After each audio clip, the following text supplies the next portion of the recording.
চণ্ডীদাসে শুনো গো যুবতী রীতি রসের সার সৈব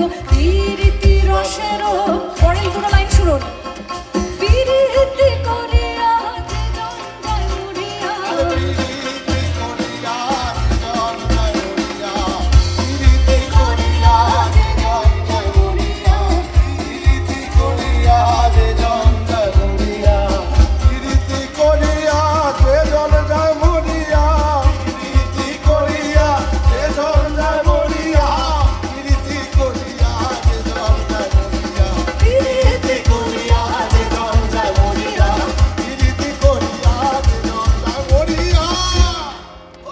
সফল